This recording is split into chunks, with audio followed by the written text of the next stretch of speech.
안녕하세요. 저는 30대 후반에 접어든 아들을 하나 키우고 있는 주부이자 강인한 엄마입니다.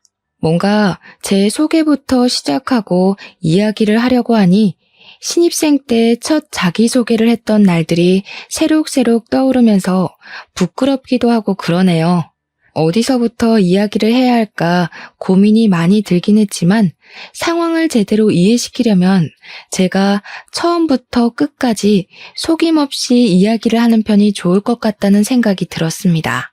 제가 살아온 배경부터 차근차근 풀어나갈 텐데 중간에 지루하다고 제 사연을 끝까지 들어주시지 않는다면 아주 후회하실 거라는 것부터 미리 이야기하겠습니다.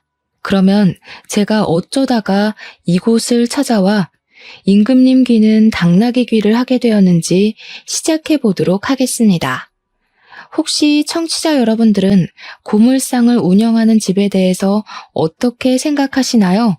가난하고 더럽고 하루 벌어 하루 먹고 산다고 생각을 하시는 분들이 대부분일 거라 생각합니다. 하지만 그것은 폐지를 줍고 푼돈을 바꾸는 일을 하시는 분들이시고 고물상 자체를 운영하는 집들은 대부분 엄청난 알부자나 다름없습니다. 꽤 비싼 금속들을 다루고 그것들을 대부분 현금으로 큰 사업체에 넘겨 녹여 팔 수 있게 처리를 하기 때문에 큰 고물상들은 하나의 중소기업이나 다름없다고 하죠. 중소기업과 다른 점이 있다면 현금으로 거래를 해서 은근히 뒤로 챙기는 돈이 많다는 것과 금속 수입에 차질이 생기면 고물상들의 값이 엄청나게 뛴다는 것입니다. 저희 아버지께서는 할아버지 세대부터 물려받으신 고물상을 이어받아서 운영을 하고 있으셨는데 개인 사업자 치고는 엄청나게 큰 고물상이었습니다. 어릴 때는 저희 집이 고물상을 운영한다는 것을 한마디로 표현하자면 정말 쪽팔렸습니다. 우리 아빠는 이상한 집게발이 달린 큰 중장비를 이용해서 고물을 실어 날랐거든요. 다른 아빠들은 화려한 차를 타고 다니는데 우리 아빠는 항상 상처가 엄청나고 먼지에 뒤덮인 중장비를 끌고 다닌다는 게 못내 부끄럽고 싫었습니다. 사실 고물이라는 게 말맞다나 더럽고 오래되고 낡은 것들을 취급하다 보니 꼭 거지들의 소굴에서 사는 것 같은 기분이 들어서 부끄러워 친구들에게 꼭꼭 숨기고 다녔습니다. 더 어릴 적에는 우리 아빠가 일하는 곳이라고 고물상에 데려가서 술래잡기도 하고 놀았는데 그때마다 친구들 옷이 엄청나게 더러워지고 그랬거든요. 기름때가 묻기도 하고 더럽고 냄새가 나니까 친구들 부모님께서 저랑 놀지 말라고 하기도 하셨고 어느 날부터 친구들이 저를 피한다는 걸 알게 된 이후로 절대로 먼저 이야기를 하지 않았습니다. 집에 갈 때도 주위를 꼭 살폈고 혹시라도 아빠의 일터에 심부름이라도 가게 되는 날에는 모자도 눌러쓰고 몸을 잔뜩 웅크린 채 황급히 들어가서 물건만 전해드리고 나왔습니다. 친구들이 알아봐야 소문만 더럽게 나지 저에게 이득이 되는 것이 하나도 없었으니까요. 하지만 아무리 조심한다고 해도 꼬리가 길면 밟히는 법 아니겠습니까? 하루는 엄마의 심부름으로 고물상에 갔다가 반 친구에게 들키고 말았던 것입니다. 고물상에 들어가는 저를 보고 뭘 하나 싶어서 따라 들어왔다가 제가 아빠한테 달려가는 것을 보고 고물상집 딸이라는 것을 알게 된 것이죠. 평소에 저를 시기 질투했던 친구였기 때문에 다음 날부터 학교에 제가 고물상집 딸이라고 엄청난 거지라고 소문을 내고 다녔습니다. 어린아이들 눈에 고물을 취급하는 건 폐지 줍는 할머니와 다름이 없었기 때문에 제 자존심을 상하게 하는 일도 어마어마했습니다. 조별로 숙제를 해야 해서 준비물을 사와야 할 때도 하루에 3,000원 버는 집이 무슨 돈이 있겠냐고 너는 준비물 사오지 마 하고 배척을 하기도 했고요. 제 주위를 지나갈 때마다 고물 냄새가 나는 것 같다면서 저를 놀리기도 했었습니다. 그 나이 아이들이 뭘 알겠습니까? 자연스럽게 저는 학교에서 왕따가 되었습니다. 저라고 뭐 억울하지 않았던 것은 아니었기 때문에 우리 집 잘 산다고 돈 많다고 항변을 해보기도 했지만 고지식하게 박혀있는 틀이라는 게 참 무섭더라고요. 어찌나 어린 아이들의 말이 잔인한지 저에게 떡볶이를 사 먹을 수 있다고 전부 부자는 아니라며 부모님이 집에서 밥 대신 라면을 주는 것 아니냐고 무시를 했습니다. 처음에는 하나하나 반박을 했지만 시간이 지날수록 저도 점점 무시를 하고 지내게 되었고 그렇게 고등학교 시절까지 모두 마치게 되었습니다. 제가 대학을 가게 되고 본격적으로 돈이라는 개념과 사업체 운영에 대해 알게 되면서 우리 아빠가 엄청난 부자라는 걸 실감하게 되었습니다. 고물상을 하나 운영한다는 것이 웬만한 중소기업의 순이익에 맞먹는 돈을 번다는 것을 말입니다. 우리 아빠 차가 어릴 땐 비싼 건지 몰랐는데 커서 보니까 남들이 부러워하는 외제차라는 것도 알았습니다. 제가 뭐 차에 관심이 없었으니 그냥 그런 국산 차인 줄 알았죠 뭐. 그래도 대부분 고물상이라고 하면 가난한 이미지가 있었기 때문에 저는 대학에 들어가고 나서도 고물상집 딸인 것을 비밀로 하고 살았습니다. 여기 계신 청취자분들도 제가 이렇게 설명하지 않았다면 대부분 하루에 몇천 원 벌어서 먹고 사는구나 하고 생각하셨을지도 모르죠. 아무튼 저는 대학을 졸업하고 제가 회사에 취직을 하게 되었는데 취업 소식을 집에 알리자마자 부모님께서 아주 단단히 삐지셨습니다. 당연히 고물상 사업장을 물려받아야지 무슨 월급 200만 원 꼴랑 주는 회사에 들어가서 사서 고생을 하냐고 말입니다. 하지만 저는 어렸을 때부터 고물상 일이 죽기보다 싫었고 절대로 그 사업장을 물려받을 생각이 없었기 때문에 죽어도 싫다고 거절을 했습니다. 물론 그때는 제가 돈이라는 게 부족했던 적이 없었기에 돈의 노예가 되기 전이라 더 뻗댔던 것도 한몫했었습니다. 제 의지와 상관없이 고물상을 물려받으라고 강요를 하는데 어떤 20대 중반의 여자가 좋다고 물려받겠습니까? 더군다나 저는 커리어우먼에 대한 환상까지 있었습니다. 그럭저럭한 대학을 졸업해서 취직을 했으니 사실 대기업은 가당치도 않은 소리였고 그저 뻔한 중소기업에 입사를 해서 열정페이의 노예가 되었습니다. 제가 회사에 취직을 하고 한참 적응을 하고 있던 어느 날 우연히도 구내 식당에서 너무나 멀끔한 남자를 보고 관심을 가지게 되었습니다. 생긴 것이 너무나도 멀끔하고 이 중소기업에 저런 외모를 가진 사람도 존재할 수 있구나라는 생각을 하게 한 천상의 미모였다고나 할까요?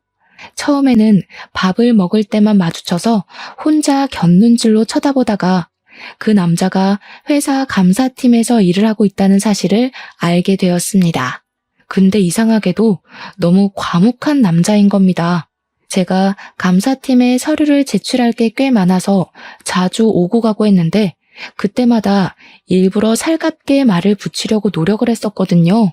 보통은 여자가 먼저 사근사근하게 말을 걸면 관심이 없어도 대답을 해주기 망정인데 말도 안 하고 뭘 물어봐도 예, 아니요로만 대답을 하더라고요. 저한테 관심이 없어도 너무 없다는 걸 누가 봐도 알 수 있을 정도로 티를 내니까 들이대기도 전부터 사기가 딱 꺾이는 듯한 그런 마음이 들었습니다. 하지만 사람이 난관에 부딪히면 옥이라는 게 생기는 법 아니겠습니까? 저희 짝사랑은 멈출 줄 모르고 자꾸만 커지기 시작했습니다. 참 눈치도 없게 커져버린 제 마음을 졸이게 하면서 먹먹하게 하기도 하고 아무튼 저는 그 남자 때문에 가슴앓이를 하며 힘들어했습니다. 제가 그 남자만 보면 시선을 떼지 못하고 힐끔힐끔 쳐다보면서 안절부절 못하니까 우리 팀 주인님께서 저에게 슬쩍 그러시더라고요. 감사팀에 윤지혁 씨가 잘생기긴 했지? 저는 주책맞게도 바로 너무 잘생기셨다고 어쩜 저렇게 키도 크고 얼굴도 잘생기고 완벽할 수 있겠냐고 여자친구도 당연히 있겠죠? 하면서 말을 했습니다. 그러니까 주임님께서 피식 웃으시면서 아마 여자친구는 없을 거라고 단호하게 말씀을 하시더라고요. 너무 단호박처럼 말을 하셔서 뭔가 제가 모르는 게 있나 싶었죠. 그래서 은근슬쩍 그렇게 단호하게 말씀을 하시냐, 윤지혁 씨한테 뭐 있냐 하고 물어보니까 주임님이 저한테 윤지혁 씨랑 대화는 나눠봤냐고 하시더라고요. 생각해보니까 예 아니요 말고는 말을 들어본 적이 없어서 말해본 적 없다, 단답으로만 대꾸하시더라.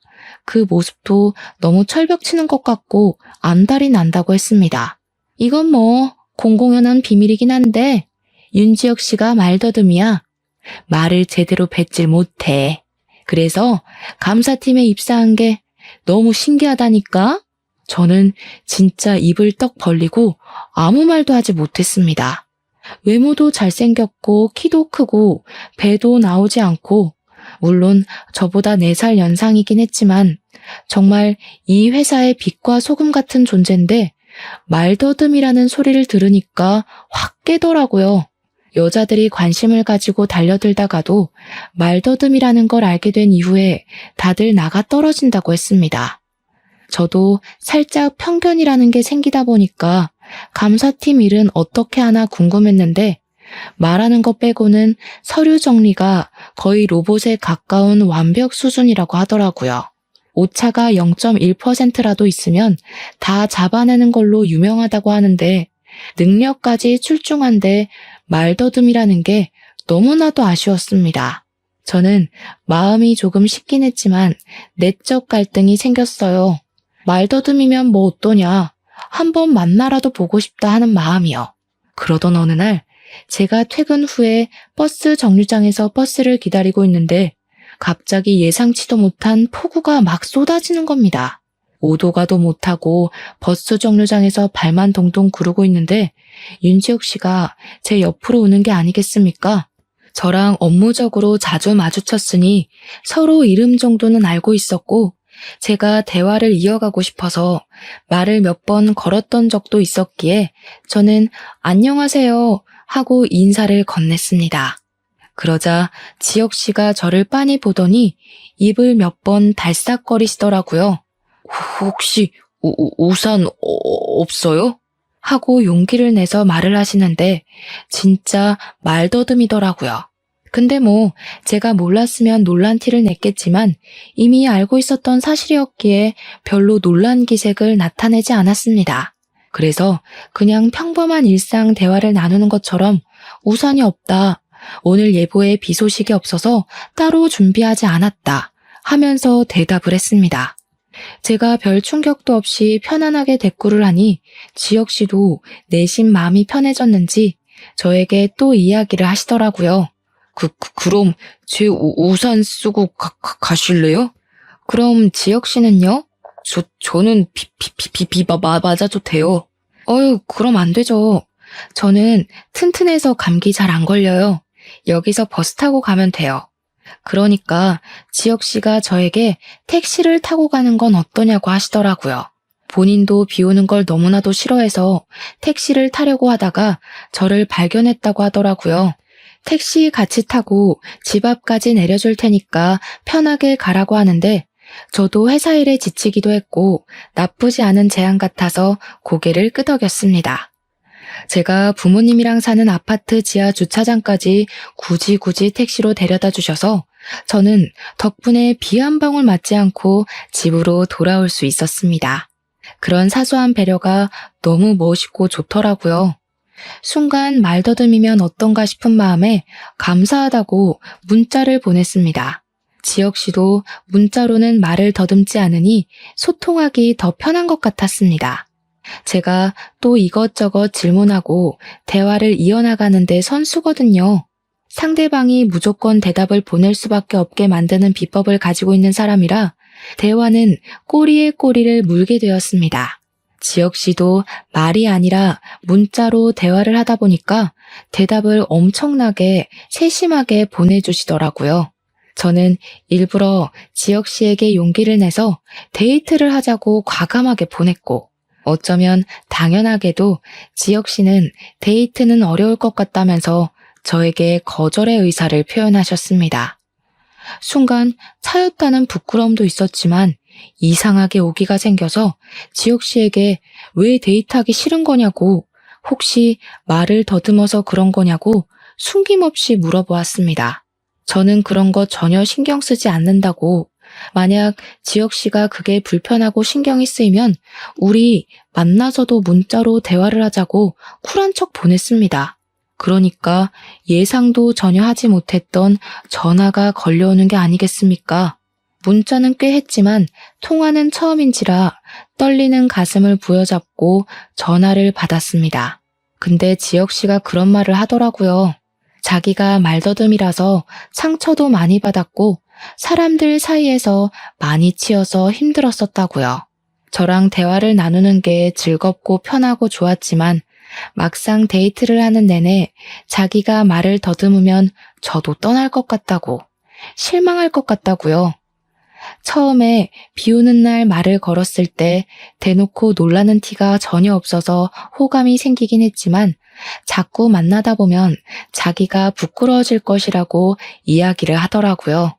순간 지혁 씨가 얼마나 사람들의 눈치를 보면서 자랐을지 안쓰럽기도 하고 그런 지혁 씨를 품을 여자가 하나도 없었다는 게 참 가슴 아팠습니다.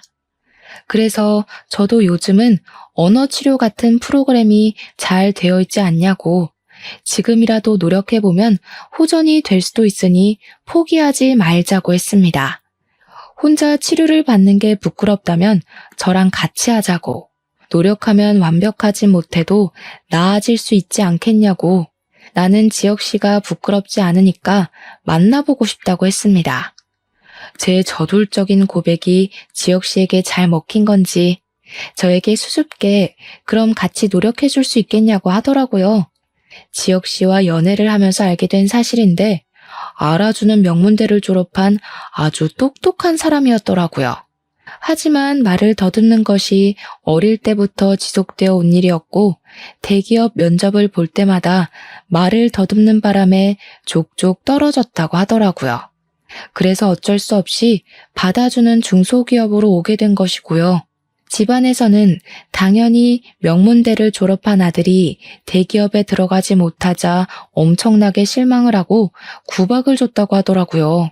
공부를 잘하면 뭐하냐, 어차피 말더듬인데 하면서요. 친척들까지도 병신이라면서 손가락질을 하면서 놀려대는 바람에 지혁 씨의 자존감은 완전히 무너져서 바닥을 찍었다고 했습니다. 지혁 씨에게는 형이 하나 있었는데 형이 똑똑하기는 했지만 지혁 씨보다는 좋은 대학을 나오지 못했고 뭐든 조금씩 뒤처지는 분이셨대요. 그래서 부모님은 자연스럽게 성적이 더 좋은 지혁 씨에게 기대를 걸게 되었고 그만큼 지혁 씨에게 실망도 크게 한 것이었습니다. 저는 그런 지혁 씨의 이야기를 듣고 나서도 별로 아랑곳하지 않았고 연애를 이어갔습니다. 저랑 연애를 하는 동안에도 꾸준히 언어 치료를 받기 시작했는데 조금씩 나아지곤 있었지만 완벽하게 고칠 수는 없었습니다. 치료사도 말하기를 일종의 버릇처럼 굳어진 것 같다고, 아마 본인이 자각하지 못하는 사이에도 버릇처럼 말을 더듬는 것 같다고 했습니다. 무의식 속에서 나오는 말버릇이 가장 위험한 것이라며 아무리 뇌로 생각을 하고 말을 한다고 해도 자연스럽게 나오고 신경을 너무 쓰게 되면 말 자체를 못하게 될 수도 있다고 하더라고요. 하지만 저희는 포기하지 않고 꾸준히 노력을 하고 있었습니다. 그렇게 1년이라는 시간을 함께 보냈고 금방 헤어질 것이라고 예상했던 회사 사람들은 저에게 인내의 어머니라며 박수를 보냈습니다. 어떻게 말더듬이랑 사귈 수 있냐며 신기했는데 처음에는 그냥 웃어넘기던 말들이 어느 날 문득 지혁 씨를 더 움츠러들게 한 원인이 될 수도 있겠다는 생각이 들었습니다. 자각을 한 뒤로부터 웃으며 넘겨지지 않았고 저는 저에게 인내의 어머니라고 부르는 사람들이랑 치고받고 싸우기 시작했습니다. 우리 지혁 씨를 고작 그런 단어로 표현하지 말라고, 저에게 큰 감동 같은 사람이고 소중한 사람이니 우습게 보지 말아달라고 말입니다. 그 소식을 들은 지혁 씨는 저를 꼭 안아주면서 선물 같은 사람은 바로 저라면서 어디서도 저 같은 사람은 두 번 다시 만날 수 없을 거라며 자기 인생의 행운이라 표현해 주었습니다. 그리고 저에게 결혼을 하자며 프로포즈를 했습니다. 본인이 더 좋은 조건의 회사로 이직을 할 수 있을지 모르겠지만 절대로 굶겨 죽이는 일은 없게 하겠다고 결혼하자고요. 그때 저도 솔직히 말을 해야 하나 조금 고민이 들었죠. 우리 집이 사실은 개 부잣집 고물상을 운영하고 있다고 말입니다. 하지만 제가 물려받아서 운영을 할 것이 아니었으니 굳이 입 밖으로 꺼내지 않았습니다. 저희는 결혼을 결심하고 나서 드디어 양가에 인사를 드리러 가기로 결정을 내렸습니다. 저희 부모님은 지혁 씨 앞에서는 내색하지 않으셨지만 지혁 씨가 돌아보고 난 뒤에 어떻게 남자를 데리고 와도 말더듬이를 데리고 오냐면서 저를 엄청나게 혼내셨습니다. 생긴 게 정말 연예인 뺨치게 잘생겨서 우리 부모님께서 속으로 우리 딸에게 이런 재주가 있었나 싶었는데 인사를 듣자마자 파사삭 식은 거죠. 평소보다 긴장을 한 탓인지 더 말을 더듬었거든요. 부모님께서는 지혁 씨의 이름도 제대로 알아듣지 못해서 이름만 3번을 물어보셨습니다. 그러니 지혁 씨도 당황을 엄청나게 하고 말았고 싸늘해진 분위기 속에서 결혼 이야기를 꺼내니 부모님 속이 말이 아니셨겠죠. 부모님께서는 말더듬이도 유전 아니냐고 절대로 결혼을 반대하겠다고 했지만 저는 딱 잘라서 지혁 씨가 아니라면 결혼을 하지 않겠다고 선언했습니다. 당연히 저희 부모님은 황당해 아무 말도 하지 못하셨죠. 처음에는 화를 내다가 달래기도 하셨습니다. 네가 뭐가 부족하냐 말씀하시면서요. 부족해서가 아니라 그냥 서로 잘 맞으니까 결혼하겠다고 하는 거라고 했죠. 엄마, 아빠, 오늘 지혁 씨가 긴장을 해서 말이 더 심하게 더듬어진 거야. 평소에는 저 정도로 심하지 않고 언어 치료도 받고 있어. 거기다가 정말 대단한 사람이야. 지혁 씨네 집에서 말을 더듬는다고 손가락질하고 놀려대고 상처를 줬었대. 자기 가족에게도 상처를 받은 사람인데 엄마랑 아빠는 사랑으로 감싸줄 수 있지 않을까? 저의 간곡한 부탁에 부모님께서는 못 이기는 척 2번 지혁 씨를 더 만나보게 되었고 3번째 만남에서 사람 됨됨이가 된 것 같다면서 마지못해 결혼을 허락해 주셨습니다. 제일 큰 산을 통과했다고 생각하니 시댁의 허락은 사실 별거 아니라고 생각을 했죠. 그래서 시댁에 인사를 드리러 갔는데 저를 보자마자 그러시더라고요. 그래, 부모님은 뭐 하시니? 알고 보니 시부는 제약회사 임원이시고 시모는 초등학교 교장까지 마치신 뒤 정년퇴직을 하셨더라고요. 자기네 집안은 명문이다 하시는데 무슨 명문에 그리 목숨을 거시는지 뭐 하는 집안이냐고 계속 물어보시는데 부모님 직업을 숨길 수도 없고 해서 솔직하게 고물상을 운영하신다고 말씀을 드렸습니다. 그러니까 시모가 엄청나게 기겁을 하시면서 놀라시더라고요. 고물상? 그 고물 모아다가 돈 받고 파는 그거? 근데 처음에도 말씀드렸듯이 저희 집이 금속이나 철 이런 걸 다루기 때문에 고작 몇천 원 단위로 떨어지는 건 아니거든요. 순이익만 따지면 지금 다니는 회사만큼은 나올 것 같은데 몇천 원 취급을 하시면서 이야기를 하니 저도 더 설명하고 싶은 마음이 뚝 떨어지더라고요. 제가 아무 소리도 하지 않자 시모가 머리를 싸매시면서 드라마에서만 보던 괴팍한 시어머니의 두통 온다는 표정을 지으시더라고요. 내가 너 같은 비렁뱅이한테 장가 보내려고 우리 아들 서울대 보내고 내내 지원한 줄 아니? 비렁뱅이가 뭐야? 나는 말더듬인데.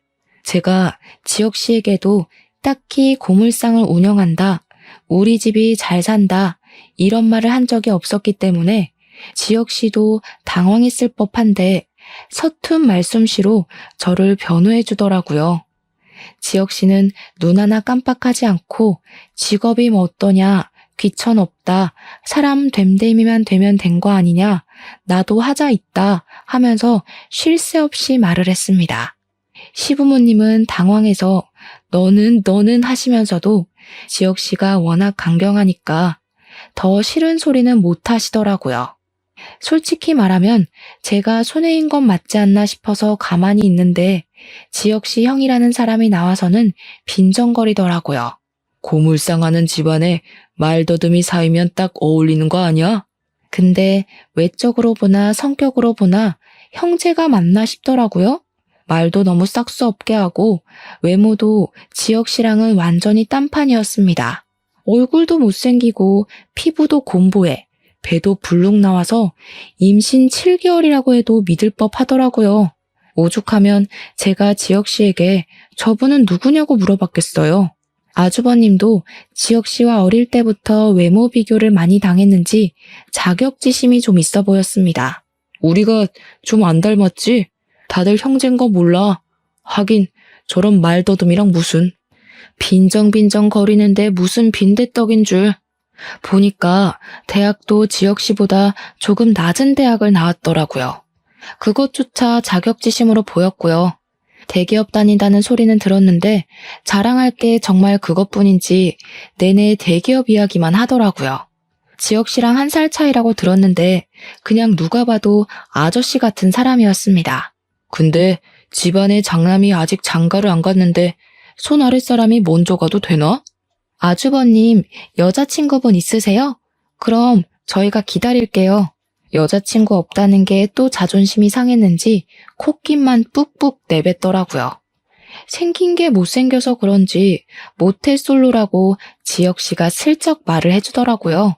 시부가 제약회사 임원이라 집에 돈은 좀 있어 보이긴 했지만 그게 전부는 아니니까 뭐 충분히 모태솔로일 수도 있겠다 싶었습니다. 시모는 계속 고물상에 꽂혀서 집안이 마음에 안 든다고 성에 안 찬다고 제 면전에 대놓고 말을 했습니다.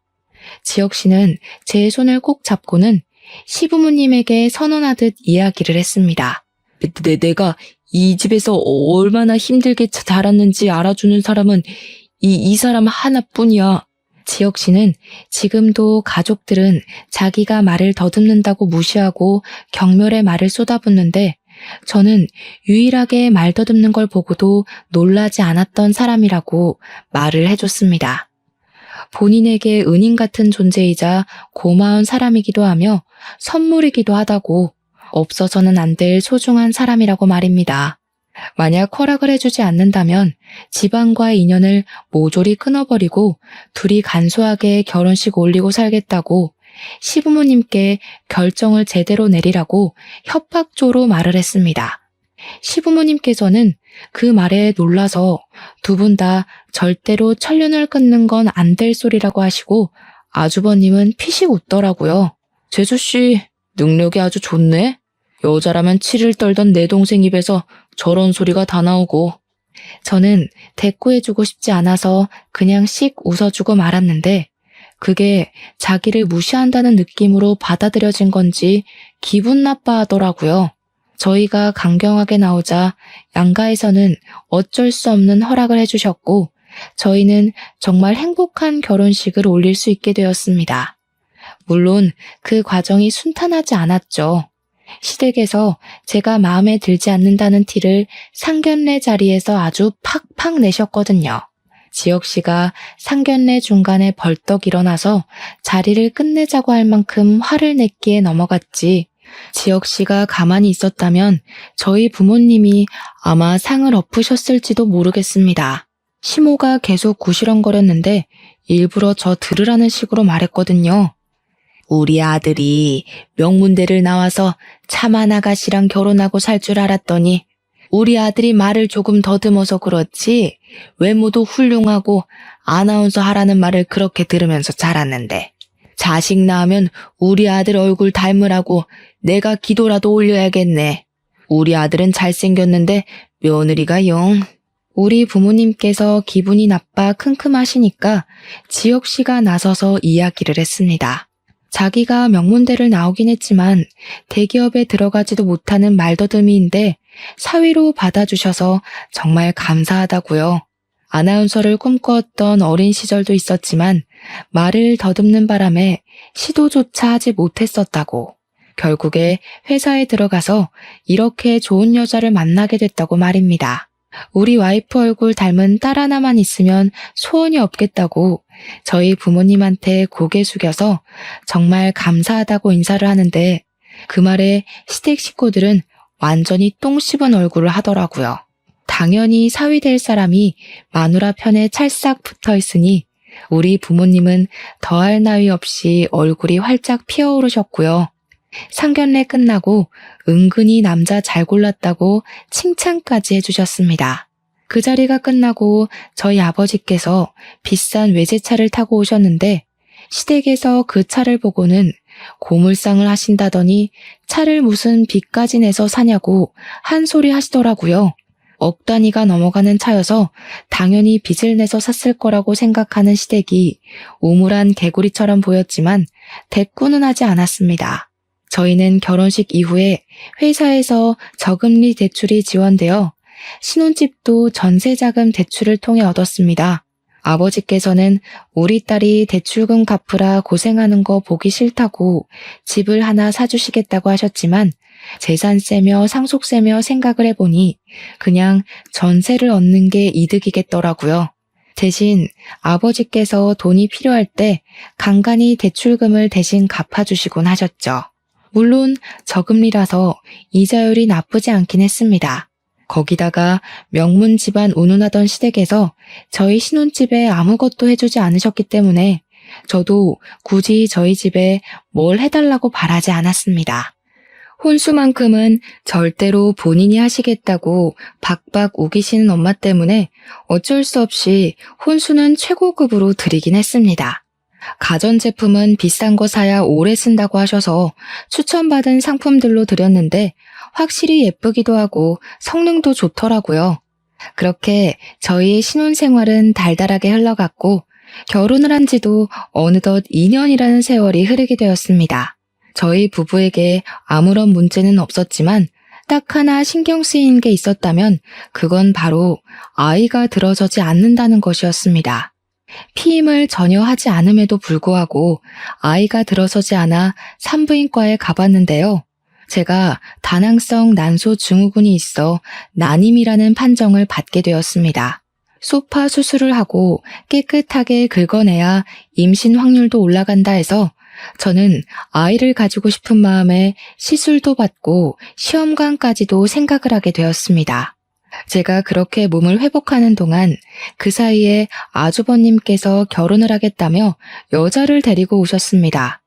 아주버님의 소개로는 명문대를 우수한 성적으로 졸업을 한 여자이며 아주 똑똑해서 배울 게 많은 여자라고 하셨습니다. 하지만 관상이라고 하죠. 얼굴을 딱 봤는데 얼굴이 상당히 사납게 생겨서 좀 무섭다고 해야 하나? 그러니까 딱 봐도 센 언니 같은 느낌이 물씬 풍겼습니다. 저는 솔직히 눈 마주치고 조금 쫄았어요. 와, 잘못하다가는 시모의 시집살이보다 더한 형님살이가 시작될 수도 있겠다 하면서 긴장을 하게 됐죠. 식장에 들어가기 전까지는 남녀 사이는 모르는 거니까 하고 생각을 하고 있었는데 아주버님이 그러시는 겁니다. 이 사람 임신했어요. 지금 10주래. 그러니까 우리 하루빨리 결혼해야 됩니다. 임신을 했다는 말에 시부모님은 발등에 불이라도 떨어진 사람 마냥 부랴부랴 결혼식 준비를 시작하셨습니다. 저희가 아이가 오랜 시간 들어서지 않았기 때문에 드디어 첫 손주를 본다고 기분이 좋아지신 시부모님은 아주버님이 살 신혼집까지 마련을 해주셨습니다. 손주가 혼수라는데 당연히 이 정도는 해줘야 한다면서 저에게는 임신도 못한다고 떡하니 임신을 해서 오면 얼마나 좋냐고 하는데 어이가 없었습니다.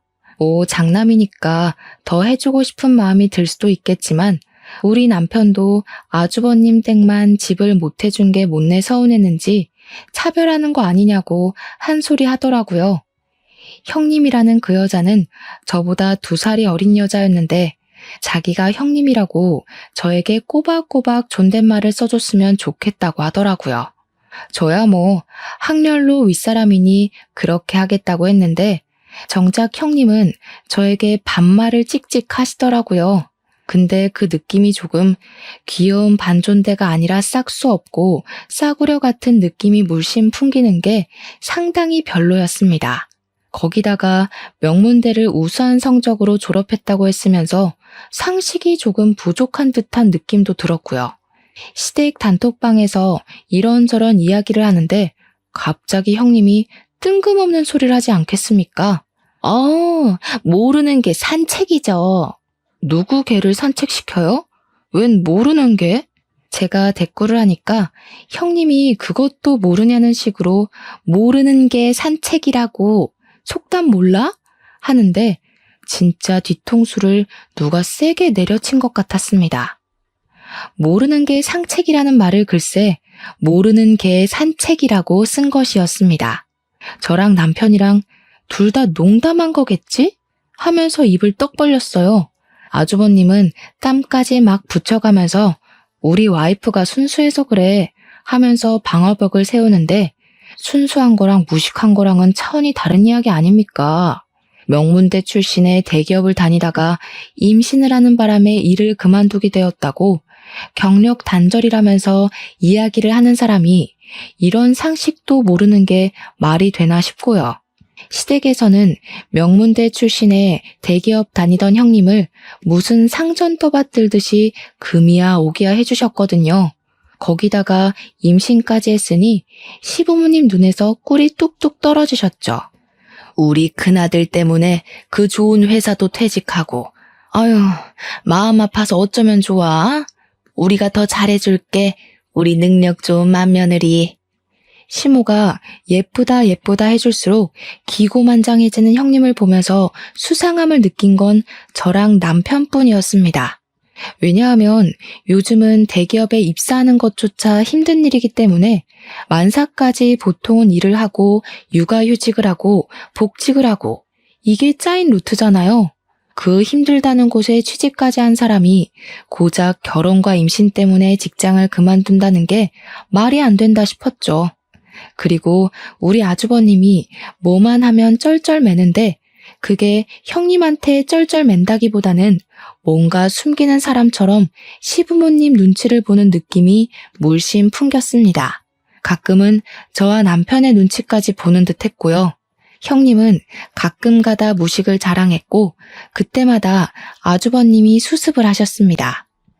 형님은 뱃속의 아이가 아들이라며 더욱더 시부모 앞에서 콧대를 세웠고 시간은 흘러 임신 8개월이 되었습니다. 그리고 그때 저에게도 정말 귀한 아기 천사가 찾아오게 되었습니다. 시댁에 가서 소식을 전하니 시부는 겹경사라며 좋아하셨고 시모도 티는 내지 않으셨지만 내심 좋아하셨습니다. 여태 저를 무시하고 그러셨으니 대놓고 좋은 티는 내지 않아도 자연스럽게 올라가는 입꼬리는 숨기지 못하시더라고요. 재수씨, 임신했다고? 축하해. 말더듬이 안 되게 조심하고 태어나자마자 언어치료부터 받아야 하는 거 아니야? 아주버님이 눈치 없이 말을 뱉었고 그날 남편이 완전히 눈이 돌아서 아주버님에게 쌍욕을 하면서 화를 냈습니다.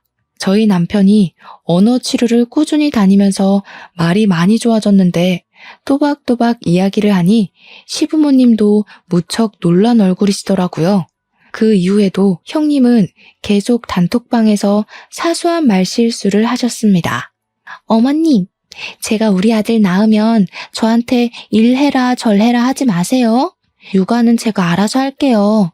무난하게 키울 테니까 참견하시면 곤란해요. 어머님, 감기 걸리셨다면서요? 임산부라 가까이 가지 못하겠네요. 빨리 낳으세요. 어머님, 그이가 저 가방 사준다더니 입 싹 씻는 거 있죠? 마마 일은 중천공인데. 그때마다 저와 남편의 얼굴이 다 화끈거렸습니다. 아무래도 명문대를 졸업했다는 것이 거짓말 같았죠. 시모에게 예쁨을 받고 싶어서 아주버님이랑 작당 모의를 한 것 같다고 의심을 하고 있었는데 시모도 의심을 하고 있었더라고요. 그러던 어느 날 사건이 터졌습니다. 저랑 남편이 언어 치료를 끝내고 병원 앞에서 데이트를 하고 있다가 카페에 들렀는데 그 카페에 형님이 들어오는 게 아니겠습니까? 남편과 제가 알아보고 인사를 할까 말까 고민을 하는데 저희 대각선 뒤쪽 테이블에 떡하니 앉더라고요. 근데 그 테이블에는 노란색으로 머리를 염색하고 입술을 빨갛게 칠한 어떤 여자가 앉아 있었거든요. 명문대 출신인 형님과는 거리가 멀게 생긴 여자였는데 둘이 무척이나 친한지 앉자마자 시끄럽게 이야기를 나누더라고요. 듣고 싶지 않아도 대화 내용이 다 들렸습니다. 야, 나 진짜 명문대에 대기업 다닌 척하느라 죽겠어. 남자들 꼬셨을 때처럼 연기 잘 좀 해봐. 너 그런 연기 엄청 잘하지 않았어? 그래도 봉 하나 제대로 잡았으니까 얼마나 다행이야. 그쪽 집안에 돈이 많아서 집도 해주고 그랬다며. 이제 너 술집에서 일할 일도 더 이상 없겠네. 나는 언제 때려치우냐? 너도 나처럼 물주 하나 잡어. 근데 얼굴이 너무 못생겨서 토할 것 같아. 뽀뽀도 하기 싫다니까. 뽀뽀도 하기 싫다면서 임신은 어떻게 했대? 뭐 눈 꼭 감고 딴 생각하고. 말도 하기 싫다. 근데 사실 이 아이 아빠가 누군지 몰라. 비슷한 시기에 이 남자 저 남자 다 만났잖아. 그러다가 호구 하나 잡은 거지. 남편도 다 알고 있으면서 속아주는 걸지도 모르겠고. 그러니까 자기네 집에도 명문대니 대기업이니 하면서 속이는 거 아니겠어? 저랑 남편은 이야기를 듣다가 먹던 커피를 다 뱉어낼 뻔했습니다. 제가 너무 놀라서 대각선 뒤쪽 테이블에 다가갔습니다. 형님, 그거 다 진짜예요? 그러니까 형님이 귀신이라도 본 듯 악소리를 내는데 카페에 있던 사람들이 죄다 쳐다보더라고요. 술집 여자였다고? 뱃속의 애가 누구 애인지도 몰라? 와, 진짜 제정신 아닌 거 아니야? 시부모님도 아셔야겠어요. 그 말을 끝으로 제가 가방을 챙겨서 남편이랑 같이 카페 밖을 나가려고 하니 형님이 놀라서 저를 따라 나오면서 오해가 있다고 난리를 치더라고요. 동서동서 하는데 2살이나 어린 게 반말하는 것도 열받고 해서 저도 소리를 버럭 질렀습니다. 동서는 무슨 얼어 죽을 동서. 말 놓지 마. 나보다 어린 주제 누구를 속여? 그러니까 제 어깨를 확 잡아채면서 저를 밀치는데 제가 뒤로 나자빠지고 말았습니다. 근데 제가 정말 어렵게 아이를 임신한 몸이지 않겠습니까? 남편이 열이 받아서 바로 형님의 뺨을 친 것입니다. 그랬더니 주변에서 놀래서 경찰에 신고를 했고 남편은 피의자 신분으로 경찰서에 가서 조사를 받게 되었습니다. 저는 너무 놀라서 시부모님과 아주버님께 호출을 했고 경찰에게도 상황을 모조리 다 빠짐없이 설명을 했습니다. 뒤늦게 찾아온 아주버님과 시부모님이 지금 큰며느리 뺨을 때린 거냐면서 남편을 질책하려고 하는데 제가 나서서 설명을 했죠. 이 여자 대기업은커녕 술집 여자라면서요? 뱃속의 애가 누구인지도 모른다는데 아주버님 알고 계셨어요? 뭐가 어쩌고 어째? 그게 진짜야? 그러니 아주버님이 사색이 되어서 아니 그게 하면서 말꼬리를 흘리더라고요. 아주버님도 정말 알고 계셨었나 봐요. 시부가 화가 났는지 아주버님의 뺨을 때리고 시모는 뱃속의 애가 네 집인지 모른다고 하면서 형님의 뺨을 때리셨습니다. 남편이 그 틈을 타서 이 여자가 우리 마누라 밀어서 애 떨어질 뻔했다고 소리를 치니까 시모가 야! 고함을 지르면서 형님의 머리채를 잡더라고요. 우리 집 귀한 손주를 네가 감히? 경찰서에서 벌어진 일이니 당연히 경찰들이 와서 뜯어말리고 개판이 났죠. 아주버님께 시부모님이 당장 이혼하지 않을 거면 너도 맨몸으로 집 나가라고 엄포를 놓은 덕에 아주버님은 이혼하겠다고 아주 쭈구리처럼 말을 했습니다. 이혼 못한다고 박박 우기던 형님은 출산하자마자 바로 친자 검사를 실행했고 아주버님의 친자가 아닌 것으로 판명이 나는 바람에 한바탕 소란이 또 일어났습니다. 당연히 양육비는 주지 못한다고 못을 박았고 형님도 맨몸으로 쫓겨나게 되었습니다. 잘못했다고 비는 그 여자에게 대놓고 사기 결혼으로 소송까지 걸고 위자료를 뱉으라고 민사까지 걸어버렸습니다. 그 이후로 사건이 진행되는 동안 저는 무사히 아들을 출산했고요. 시모는 그 뒤로 제 눈치를 보면서 손주 얼굴 구경조차 못할까봐 저에게 설설 기고 있습니다. 저한테 진심으로 미안하다고 사과까지 하시더라니까요. 저는 개념 없는 아주버님 부부 덕분에 극진한 대접까지 받으면서 시부모님께 귀한 거 얻어먹으면서 잘 지내고 있고요. 남편이랑도 변함없는 애정을 쌓으며 행복하게 지내고 있답니다. 여러분들도 저만큼 행복한 나날이 가득하시길 바라면서 제가 앞으로 아들을 잘 키워낼 수 있도록 응원 부탁드립니다. 감사합니다.